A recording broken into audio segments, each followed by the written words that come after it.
Hey there, it's Chris Mack, and if you clicked on this video based on the title, then welcome. Being a new gun owner is an awesome thing regardless of how you got to this point. Just know this from the start, okay?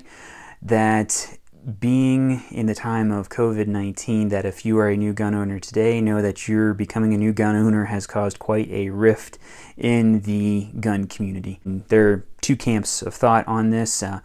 There's one that is, well, they didn't want a gun for years. They've been bashing us for doing it. They've been putting in laws to make it even harder for us gun owners.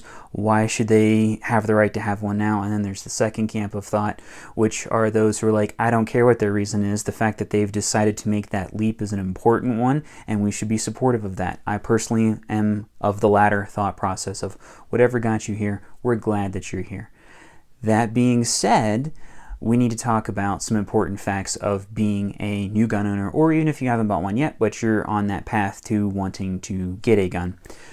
And those are concepts of things like safety, being a responsible gun owner, knowing the law, and things like that. I am not going to get into all of that today. I do plan on this being a series, so don't forget to hit that like, comment, and subscribe button down below. And because YouTube is kind of anti-gun themselves, make sure you hit that notification bell, because that might be the only way you find out that the next video of the series comes out.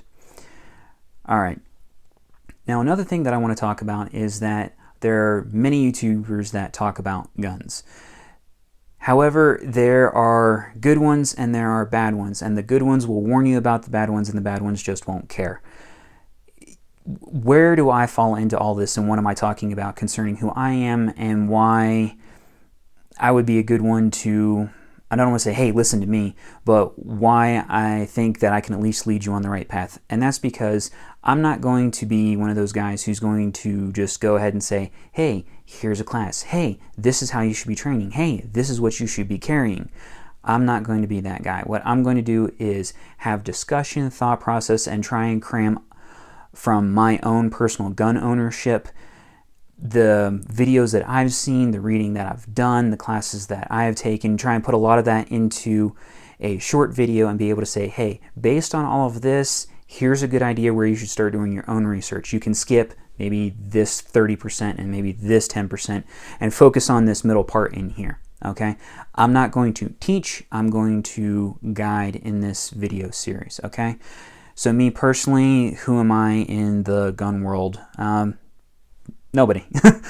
Who am I personally from a gun standpoint and how I view guns and things like that? I grew up in very rural Pennsylvania. I am a hillbilly, not a redneck. There's a difference.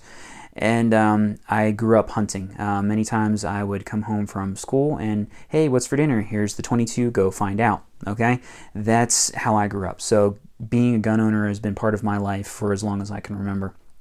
When it comes to carrying, and this series is going to be probably more so based on handguns than rifles, but when it comes to carrying a handgun and concealed carry permit and things like that, I've owned a handgun and been a concealed carry permit holder for 5 years. That's my background on it. And pretty much for what I do for work, I'm not allowed to carry at work. So unless I'm at work, I've been carrying a gun for 5 years. Concealed because that's who I am. I'm going to talk about topics based on my experience.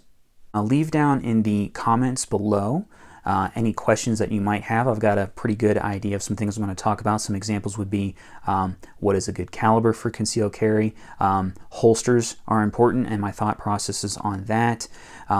Law and what you need to know, things like that. So those are a few ideas that I already have that I'm going to talk about, but if there are any questions that you have specifically, leave those down below. I do want to end this with the number one thing whenever it does come to gun ownership, and I'm going to leave a link to this down below. These are the 4 basic rules of firearm safety. So being a new gun owner or wanting to get one, these are the 4 basic rules. I'm going to leave a link to all of this. If you do not know who Jeff Cooper is, he's huge in the gun world. He has passed at this point for several years now, but his teachings go on and are very important. But these are the 4 basic rules. I'm just going to give the bullet points, and then you can go ahead and click on the link below to take a look at all the rest of this, okay? So rule number 1, all guns are always loaded. In other words, regardless if it is or not, treat it like it is, because if you have that process, you'll be much safer with it. Never let the muzzle cover anything you are not willing to destroy. kind of goes with that first one as well. If you don't want to destroy it, don't put the barrel near it. Keep your finger off the trigger until your sights are aligned with your target. That kind of goes with that previous one of if you don't know where your sights are, then your finger shouldn't be on the trigger. And then the last one is be sure of your target and its surroundings. In other words, if you are in a situation where you are carrying a gun and you do have to draw to protect yourself, don't be shooting at the bad guy while he's got somebody there's protection if you're not that good of a shot, which most of us probably aren't anyway, just saying and being perfectly honest. So know your target, know the surroundings. Again, link to this is going to be down below. Please check that out so that way you can get some more detail on that. All right. Again, don't forget to like, comment, subscribe, and because of YouTube not liking guns, if you want to see the rest of this series, I'd highly recommend hitting the notification bell. Thank you so very much, and as always, it's Chris Mack.